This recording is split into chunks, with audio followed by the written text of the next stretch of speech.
น้อยแต่ว่าน้อยขยี้เนาะเลยคือคนแท้เจ้าบ่ปลูกเลยแต่พอแล้วซะคือคนแท้เนาะแต่ปล่อยอยู่พี่น้องเลยให้น้อยเตี้ยๆนะให้น้อยเตี้ยบ่มีเนื้อมีหนังนะพี่น้องน้องอันน้องคอนเพล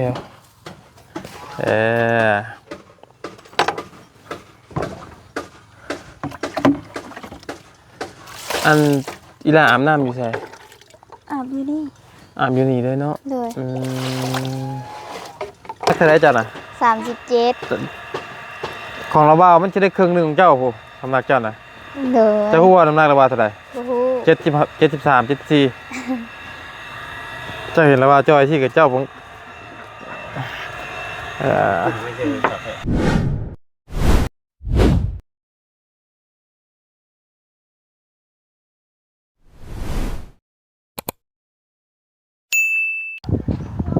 เอาพี่น้องเลยทักทายกับสบายดีและสวัสดีพ่อแม่พี่น้องเนาะเบิร์ดกุศลสุคนพี่น้องเลยครับโอ้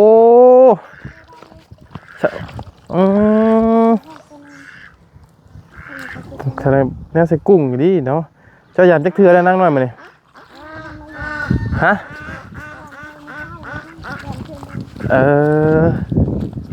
มีจะกินแล้วสะกุ้งนะพักไปชนะหลายแห่นี่พักงานครับโอ้เป็นลายเติบพี่น้องเลยครับคักทางที่3บัตรเลย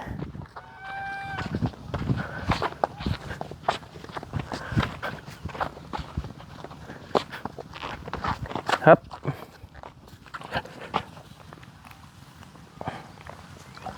ับใช้บ่มีตัวนี้คือปลาเข้าตัวนี้ปลาเข้าพี่น้องเลยตัวนี้ปลาได้เนาะโ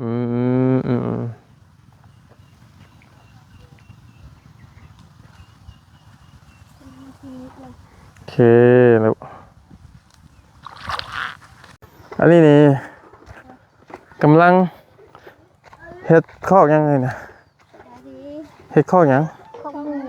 ชื่อเรื่องหมูบ่มินขี่มันนะ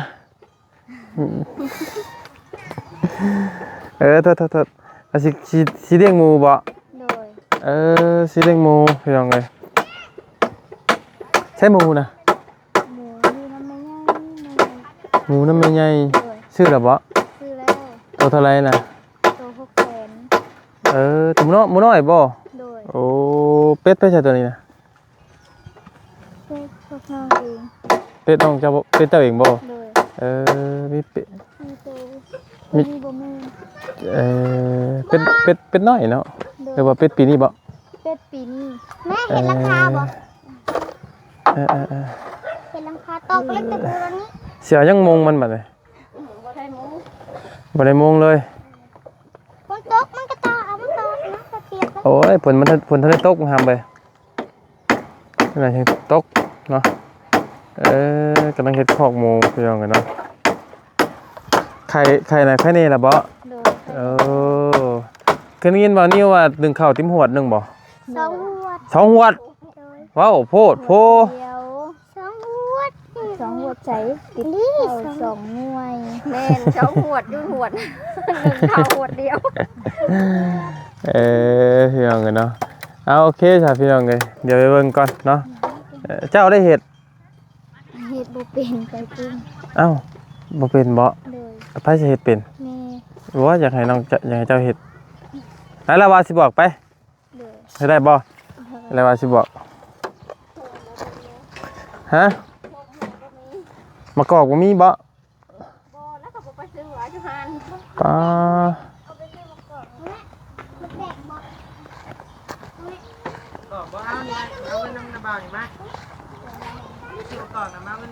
าไปเอาเงินน้ำมันนิ้วไป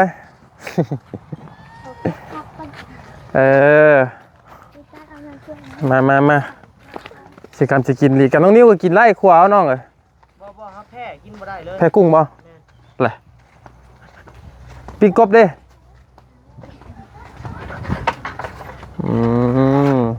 เจ้ากล้าส่วนข่อยกินข่อยก็กล้ากินด้วยกันละข่อยมันน่ากินอยู่แล้ว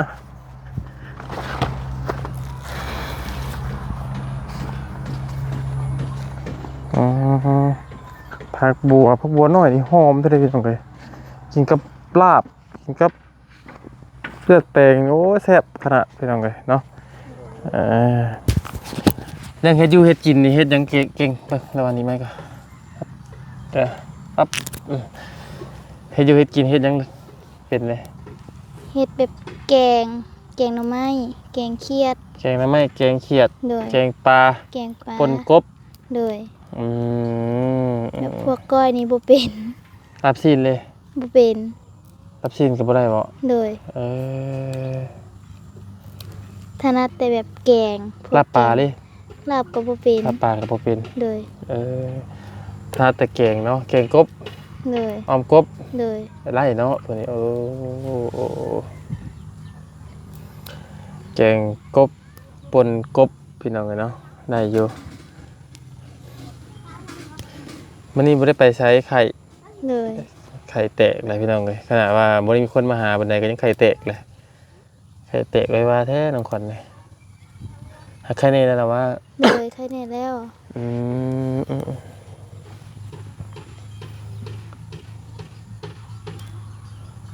ตั้งซอยพักพี่น้องเลยบัวแล้วก็งามพวกบัวน้อยจำแพงอันนี้แบบมีบัวจะเก็บไปขายก็มีกันมาเลย บ่ได้เก็บไปขายช่วงนี้แบบผู้ใดก็ปลูกกิน บ่แล้วอันคนปลูกคนกายไปกายมาบ่มีบ่เพิ่นชื่อ มี แต่ประชนหน่อยติ โดยชาวนาก็เขาเจ้าสิขอเอา พอเราบ่าวเห็นส่วนมากอันนี้มันแทบทุกหลังเฮือนเลยพี่น้องเอ้ยอันมาปลูกผักเนี่ยไปเบิ่งเฮือนน้องอหย่างน้องซ่ามันนก็อันเมื่อกี้นี่ก็เต็มอยู่ผักบัวหอมเขาเฮือนน้องร้อยก็เต็มผักบัวหอมเพิ่นก็จุวันเราบ่าวบ่ได้อย่างมีได้คนปลูกผักปลูกหญ้าซี่นะไว้กินนะ เนี่ยบ่อยากซื้อปานใดประหยัดแน่ก็เลยปลูกเอา โอ้ประหยัดได้หลายแล้วแหละนี่พี่น้องเอ้ย ประหยัดได้หลายลดเรื่องกันผักหญ้าขาหุ่นนี่เนาะ โดย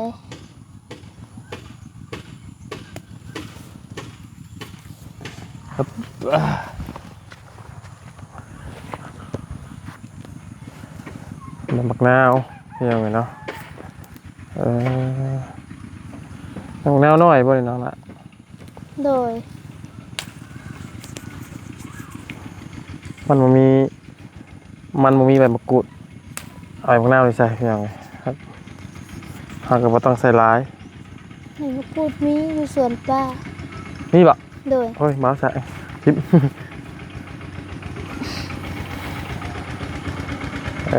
เอาอีกทั้งไรพักหอมมาอีก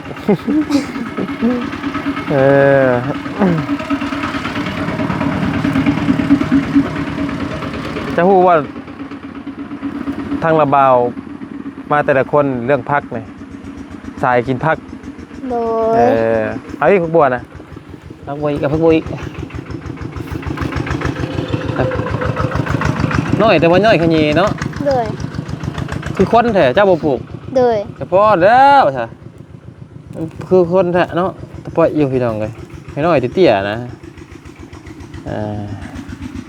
ให้น้อยเตี้ยบ่มีเนื้อมีหนังนะพี่น้องน้องอันน้องคอนยังบ่ฮอดเฮือนอยู่บ่พอจ้ะนะ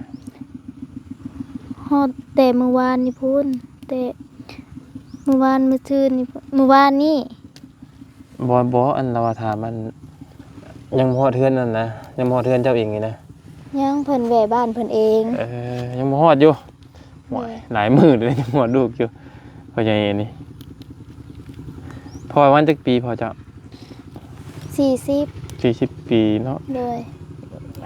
ชีแก่ก็พอชีแก่ก็แม่บ่ โดย แม่นี่เบิ่ง30ปลายนี่นะ แม่ ดื้อ 35 ลื่นละบ่าว5ปีนึง ลื่นทั้งบ่ยาว5 ปีพี่น้องเลยคำว่าที่ใช้บ่ป้องนี่แม่จะลื่นบ่ป้องนี่ผู้น้อยๆย่างไปนั่นแม่จะลื่น3 ปีเองเด้อ โดย เห็นบ่น้อยๆเตี้ยจังก็อายุหลายกว่าเราเบาเด้อฮะ โดย บ่น้อยๆนั่นน่ะ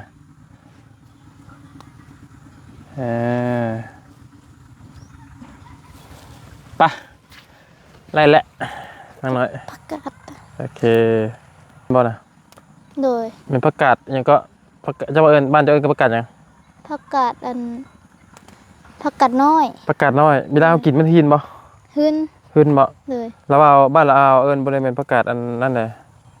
จะฮู้ว่าบ้านเราเอาเอิ้นประกาศหยัง บ่ฮู้ ประกาศตด อ๋อ เวลากินกันไปมันหญ้าพื้นๆเนาะ โดย คัก แต่ คือหยัง กินบ่ได้นี่ เจ้ากินบ่ได้ เลย เอาคือวางครับ มันขึ้น เออ บ่มากิน บ่มักปานใดเนาะแบบทิ้งงานระบาวนั่นกินอะไรเบิด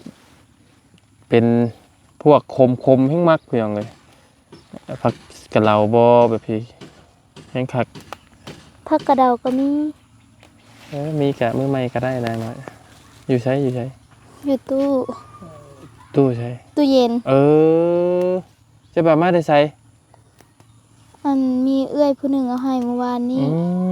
อย่างคักแท้พี่น้องยังก็มีเบิดปานเลย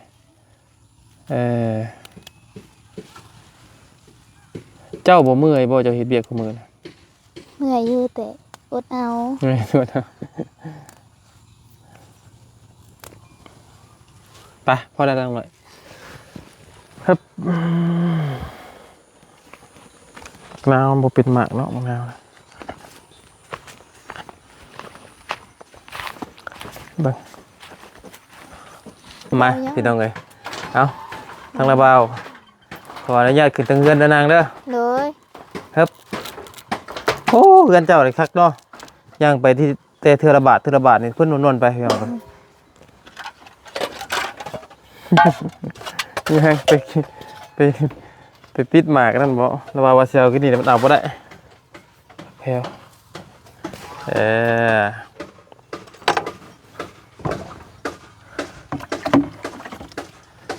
อันอีหล่าอาบน้ำอยู่ไส อาบอยู่นี่ อาบอยู่นี่เลยเนาะ เลย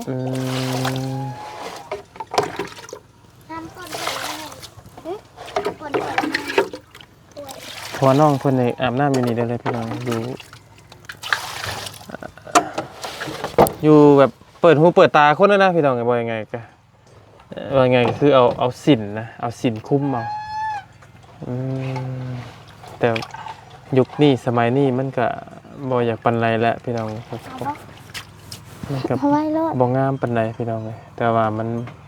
เฮ็ดจังได๋เฮาบ่มีเด้พี่น้องเนาะยังมีเนาะยุคนี้คนมีห้องน้ำห้องในก็ยังเห็นอยู่เลยพี่น้องเลยบ้านลำบ้าวนี่แทบจะบ่มีได้ตอนนี้ เลย เฮือนที่บ่มีห้องน้ำเลยยังหลายบ่คนบ่มีห้องน้ำอยู่บ้านเด้ค่ะ หลายอยู่ผู้มีก็มีผู้บ่มีก็บ่มี มันก็ยากแล้วยามเฮาปวดทุกข์เนาะพี่น้องเอ้ยอันยังกลางคืนเด้กลางคืนจะไปอยู่ไส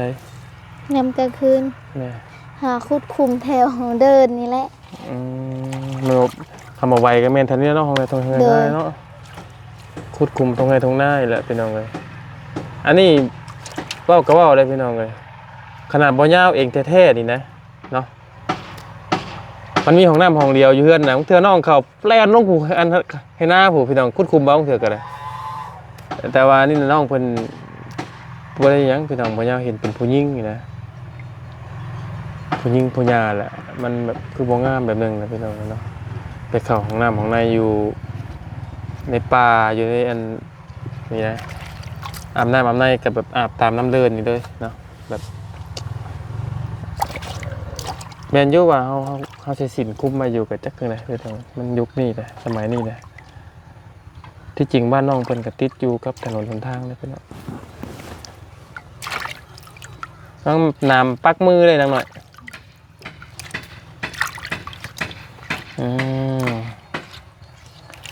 และอันผู้เพิ่นบอกว่าเพิ่นสิมากินกุ้งเจ้าเพิ่นมาบ่ บ่ได้มามื้อนี้ ไม่มาครับ เลย บ่าวผู้บ่ได้นัดได้กินจ้ำบัด โดย จุมเจ้าเฮ็ดกินแล้วบ่ซั่นมื้อนี้ กินแต่ตอนเพลน อันกุ้งนี่นะ กุ้งน่ะยังบ่ทันได้เฮ็ดกินมันได้บ่หลาย เออของพักของแม่ตู้เจ้าให้งามผู้แม่ย่าเจ้าบอกว่าไม่เท่าบ่ แม่เฒ่า แม่งคักตัวน่ะ เลย คักเรา แบบ น่ะ เพิ่นใส่อันพูยนำเด้ อันนี้น่ะธรรมชาติ เราเฮ็ดขายบ่ตัวน่ะ บ่ได้ขายกินคือกัน แบ่งขายน้ำแน่คันตุนพักแลเนาะ เลย คันตุนพักชมหยังเลยตัวน่ะ คันอันขายก็มีแต่คันสมภักนั่นแหละ อันน่ะสำบายเด้อพี่น้องเด้อมาบ้านคำไต้นี่พี่น้องเอ้ยคำไผอยากซื้อก็ซื้อแต่ได้กินพี่น้องเอ้ยเรื่องพักนี่มีเบิดพี่น้องเอ้ยพักหยังมีเบิดต้องบักพริกเพิ่นบ่มี บักเผ็ดบ่มีเนาะเผ็ดเนาะ บ่มี เอา เอามาโลด เอามาถึกแท่งแล้วเศร้าเลยบ่นาง เลย ถึกจักหลอกเมื่อวานนี่ เข็มเดียว ถึกเข็มเดียวเฮ้ย เออ เข็มใหญ่ดีบ่คือหยังจะเขียวแท้ บ่ได้ใหญ่ปานใดแต่ มันเจ็บ เป็น เนาะ คนที่ย่านเข็มแน่ บ่ว่าไผเรื่องเข็มนะบ่ว่าไผแล้วเว้ากับย่านคือกันเรื่องเข็มมันสิว่าจังไดพี่น้องเนาะเข็มเนาะแทงเข้าคนมันย่านแล้วมันคิดย่านนะจะคือร่างข้างล่างแน่แท้ไรแล้วนะพอแล้วร่างยังข้างแน่แท้ได้แล้วล่ะลูกแล้วมาบัดนี้เริ่มจากการเอากุ้งแล้วพี่น้องเอ้ยบัดนี้เขาจะบ่เห็นตัวกุ้งอยู่จักเป็นจังได๋ กุ้งอยู่ตาราง ปลาเด็กนี่ไปเอามาได้ใช่ปลาเด็ก ปลาแดกไปย่อสะดุ้งเอาอยู่เซ โอ้ ช่วงน้ำขึ้น มีเซอยู่ใช่อีก เซอยู่ทางนั้นน่ะดิ อ๋อ ฮะเป็นล่างบ่ อันนี้สิเป็นหมอแหกแต่กระโปะน้องเพิ่นพี่น้องมีพวกพี่นางน้อยเพิ่นสิเอาอันมาแข่งให้แข่งเนาะคักนกนี่มันเป็นนกของเจ้าบ่น้อง นกกระเจ้ามันบินมาน กขุนทองนี่ เลย โอ้หน่อไม้พี่น้องเอ้ยบัดมือเฮาจังได๋หน่อไม้แต่บ่มีโอ้นี่บ่กุ้งนะ เลย มันบ่ฮักมันน้องน่ะ ฮักแล้ว เจ้าจะว่าเอาแล้วบ่ฮักน้ำหนักเจ้าเท่าไหร่น้ำหนักเจ้าเท่าไหร่หลังน้ำหนักเท่าไหร่เจ้าน่ะ 37ของเราบ่าวมันจะได้ครึ่งหนึงของเจ้าพูน้ำหนักเจ้าน่ะ เลย เจ้าฮู้ว่าน้ำหนักเราบ่าวเท่าไหร่ โอ้โห 73 74เจ้าเห็นแล้วว่าจ้อยที่กับเจ้าผมกุ้งเอาไว้น้อง เอากันกล้วยมาตำไปนั่งหน่อย บ่เอาแล้วกันกล้วยขมนี่ ขมบ่ ปานกล้วยตัวนี้ขมตัวนั้น ไป มานี่เฮ้ย หมัก หมักขับป้อม คำป้อม เอาไปขายบ่ เลยเนี่ยกินก็กินได้ ไล่ทึกจัดการตัวนะ ปลูกบ่คือนะฮะ เจ้านะที่รถนะ บ่ได้แล้วมันยังบ่แซ่บ แซ่บลอง ไว้สิเป็นมือกล้องให้ บอกเขาอยากให้เจ้าเฮ็ดให้กินได้คืออะไรเงี้ย เจ้ากินนี่เบิดหมอห่าเลย โยกินนี่เบิดได้กันเฮ็ด มาพี่น้องเลยขอโทษด้วยพี่น้องเด้อพอดีมันเป็นแบบว่ามาพี่คอนนั่งพี่นั่งมันเป็นความตั้งใจของน้องเพิ่นพี่น้องเลยก็สิว่าบ่ยากมาพุกก็ได้พี่น้องเลยอันผู้ที่ให้ใส่กุ้งน่ะบ่แม่นบ่ยาวจัก ใครบอกจะ ผู้หญิงเหรอวะ ผู้หญิง ยิง โดย ผู้หญิงครับบ่ฮู้เป็นไผเพิ่นขี่รถใหญ่บ่มา ขี่รถจักร บ่แม่นยังเขาสมุกเขาสาวนั้น สำนวน สนวนบ่มาเขากิน แล้วบ่ยาวแล้วบ่หยอกว่า โอ้คักแล้วนึงข้าวให้เพื่อเด้อพื้น โดย น้องมาดึงข้าวไว้อีหลีบัดนี้หั่นน่ะ ก็เลยคันสิบ่กินก็ มันก็เสียน้ำใจเพิ่นอีก โดย หั่นน่ะพี่น้องเอ้ย มาซะ จักว่าโอ้ยบ่กินยังดีแล้วสิว่า กูยังมีนึกกินอยู่สิว่าเนาะ ตายแล้วกุ้งนี่เนาะ แหละ เลยกับ มี พ่อ เพียง ได้กิน ไรอะจังว่าตัวอยากกินนี่กะว้าว จะนั่งกิน กินน้ำนี่เพียงเลยเนาะและทางนั่งคอน เฮ็ดเอาไหมบ่เนี่ย นั่งคอนนี่บ่เป็นแล้วบ่ยาวสิบอกเอาคกมานั่งเฮ็ด โคก มา อะ เป็นอยู่แล้วน้องคนนี้เรื่องที่จะไปกิน เป็นบ่ไล่เบิดนั่นแหละไผเฮ็ดกะ นี่กัน เจ้าฮู้ว่าประโยชน์มันจะเอากันกล้วยตำนี่คือเห็นมันเป็นหยัง เอาหนวดมันออก แล้วก็ฮู้เลยแค่ว่าบ่เคยเขาต้องตำพริกก่อนแล้วว่านังหน่อย บ่พริกตำ เออ เบิดบ่ ตามมาเลยบุ เจ้ากินอยู่บ่ กิน โอเคกินแล้วตามเบิดแล้วอืม ไม่เสียต่อตาม แม่แล้ว แม่มาแล้วบ่ เจ้าบ่ได้ฮู้หยังบ่ บ่ได้ฮู้อย่างไรยังบ่ได้เข้ามาแต่แม่เข้ามา ข้างซ้ายเพียงเลยเนาะบ่ไล่บ่เจ้าไอ้เนาะข้างๆเนาะ บ่ได้ทางตัวได้ครับ มึงเฮิมบ่ เพิ่ม เออ น้องน้อย มองหน่อยได้เบิดเพิ่นน่ะเออ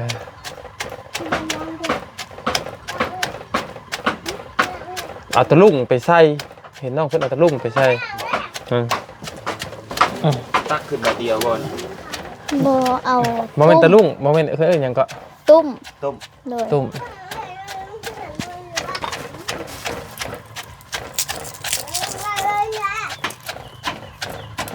มีดได้แล้วหน่อย มีดเด้ไปเอามีดมาไปดูมา ดูลมแซ่บบ่แซ่บก็อยู่น้ำน้องคอนแล้วพี่น้องเนาะไปตำกับผู้นั้นแล้ว พอบ่ พอแล้วให้สมุนพอ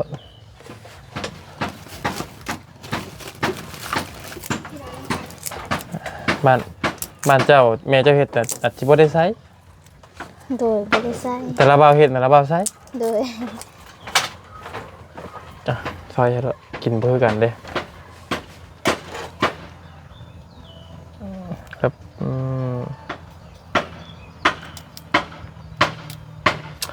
น้องคอนนี่สิเป็นคนมารยาทดีจักหน่อยพี่น้องม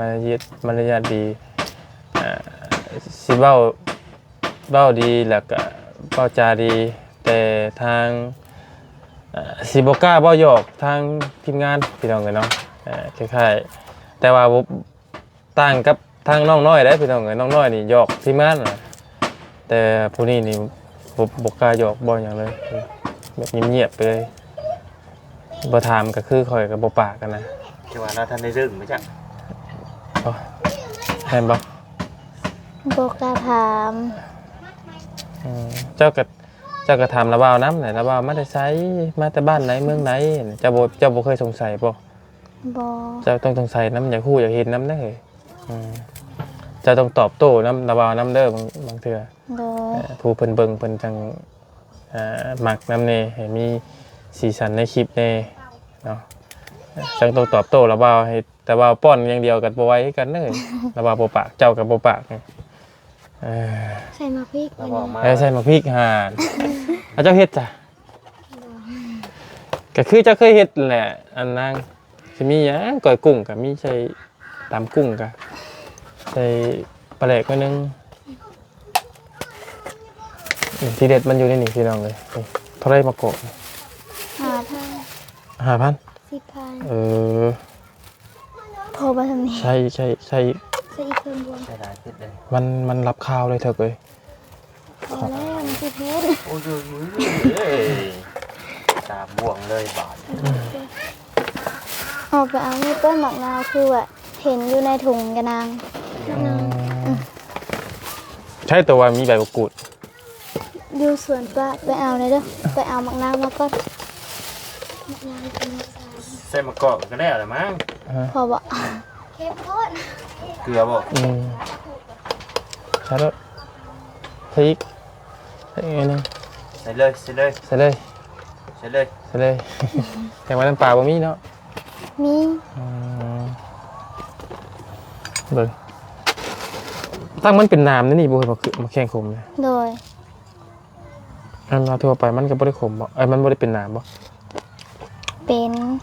ตัวที่บ่คมปานใดกับบ่เป็นน้ำ มันก็กินยากแหละเนาะเพื่อจะได้กินแต่ละมะ กินบ่ได้ผมเค็ม เป็นยัง ครบ กระคมมาแล้ว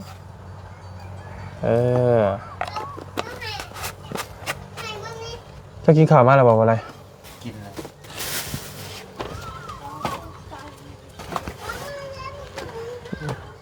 กินกับซีมึงโยสีมือน้องขวัญ เป็นเห็นกินเด้ เอาไปเลย หลังเล็บ ประเด็กอะ บ่มีบ่ น้ ต้องใส่บ่มีก็บ่ใส่เอาอะไรต้องใส่ปลาแหลกขวดจังใส่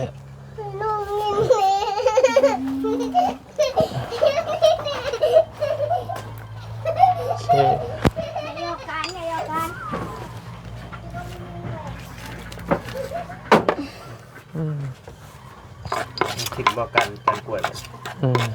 ถิ่มแล้ว มันแพงบ่เลย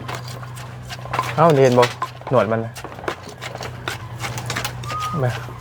เบื่อยนะคนนะเนาะพี่น้องอันน้องควันเบื่อยปะเวลาจะรับ เบื่อไอ้เบิ่งคนได้คนเบื่อ เวลาไปหันไปนี่เบื่อยปะเบื่อยจะบ่เบื่อยปะต้องคิดเบื่อย แต่ได้คนน้อย สมบัติ น้อยจอยนี่ แต่เบื่อยตาหนาเฮาสิบ่ไปเปียกคนอ้วนแน่นน้ำมาทันเนาะ ไว้คอยกระเชื่ออยู่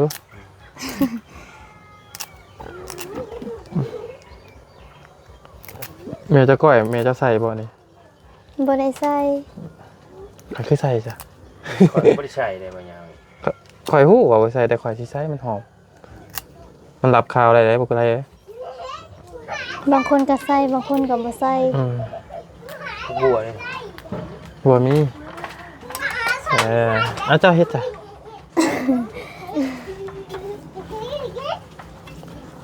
มันต้องสมุนไพรนะบ่อะไรเกี่ยวกับผักกระลาย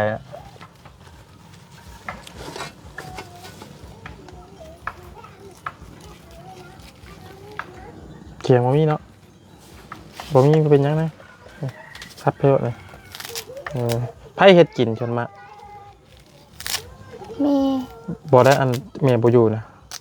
เที่ยวก็เอื้อยเที่ยวก็น้อง เจ้าก็เฮ็ดเป็นบ่โอ้เก่งไม่เป็นบ่ เป็น ไผเก่งแซ่บกว่ากันครับเอ้ย จำกัน ทำกันบ่ทำนะเนาะบ่อะไร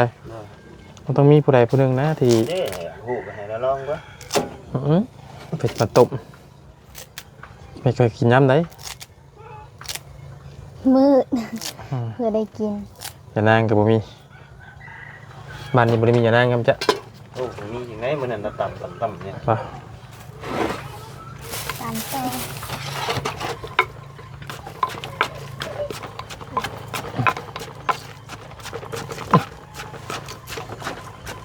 มาก่อนทำเนียมมันได้พี่น้องเลยเราต้องใส่บันไดมัน2 ม้วนได้บ่ตูนไปเบิ่งนี่บ่ถึงดึงมันครับโอ้เราบ่ได้มันเราถึงเรียกแล้วมัน มันถือได้บ่มัน แม่น ตูดมันครับ โอ้เราเต้นใช่เปล่าบ่ ถือก็จะได้อยู่บ่ บ่ถึงเรียกน้ำข่อยนี่นะถึงน้องข่อย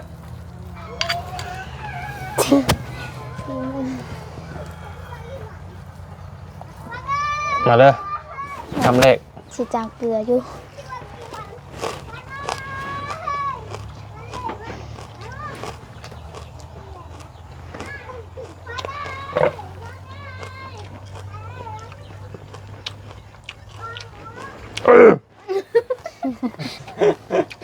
เฮ็ด เฮ็ดบ่ก็ว่าแล้ว ใส่เครื่องม่วงใส่สัก3 บวง แค่เกลือนิดนึงอ่ะเผ็ดดิ เฮ็ดกินน้ำบ่ได้แล้วก่อน ฮะ ยอมเลิกกันเผ็ดคือกินเพอกินยังคอยยังบ่ได้ใส่เลย ใส่นิดนึงนั่นแหละนี่มึงน่าปะกินนี่ มี ถึงได้เลยเพชรพริกนี่เพชรขวา คนนี้ ใจให้แล้วบางคน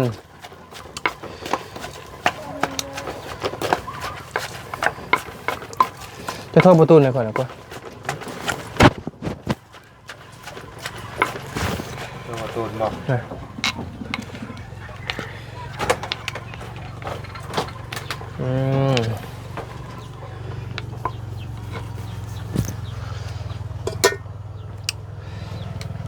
เน้นสมพี่น้องเลยเนาะโอเค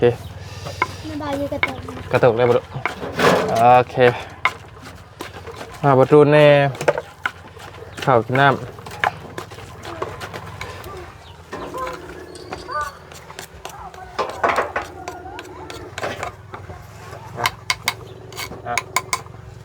แป๊บนึงกว่าขอก็เห็นจะไปเพื่อนน้องอึงบอกกินเนี่ย แม่น ไปยัง ไป2รอบเลยนะมัน ไปยังไงนะ ไปจ่ายค่าน้ำมูกน้ำมันน่ะนะเพิ่นพาใหม่แล้วก็รอบ2ก็พาประทางเพิ่นไปเบิ่งโดยสบายดี อยู่ใช้นะ เจ้าฮะ อยู่ใช้นะ นี่แหละอยู่เพื่อนน้องเพิ่นนี่แหละกำลังสิฮอดนี่ อยู่มือเฮือนหรือมาหน้า อยู่เพื่อน เจ้าปลูกกินข้าวบ่ค่ะ อยู่เพื่อนน้องขวัญบ่ แมน อ๋อโอเค เดี๋ยวน้องเพิ่นว่าสิเอาครับให้ข่อยอยู่ข่อยชื่อปลาอยู่หัวนั่นนี่ ตามกุ้งได้ปลูกกินบ่ นี่นะบ่ต้น เจ้า นี่ โอ้โอเค สิมาแล้วบ่เลยไว้ไหน กำลังสิไป สมาแล้วทีท้า โดย เบิ่งคลิป โอ มัน เค กันหัวยังไงหน่อยใช่ฝุ่นว่าแล้วเรากินนั่งเราเฮ็ดคักบ่นั่นน่ะมาเดี๋ยวอีกบัตรหนึงอืมอืมอืมอืมอืมอืมอืม บ่าวนี่มาเปลืองเลยบ่าวนี่มายังกระทงกระเทียมก็กินเบัดบ่าวนี่ ปืนมาบุกกินบ่ ปืนมาไม่ได้กินเลย โอเคพี่น้องครับเดี๋ยวเราติดตามอีกอีพี่นะ มันสีเช้าเลยมันต้องคอนมาถ่ายรูปนั่งล่ะแจ้งบันทึกนั่งลูกโอเคพี่น้องเลยเดี๋ยวถ่ายประตูมาจังหน่อยเดี๋ยวจังกินพร้อมกันเนาะขอบคุณในหลายทั้งน้องคอนในหลายในนางเด้อ โดย หมดกับใจหลายที่หาข้าวหาน้ำสู่กิน เชื่อให้บ่ เอาดีๆไม่แห้งยังเลย สบายดี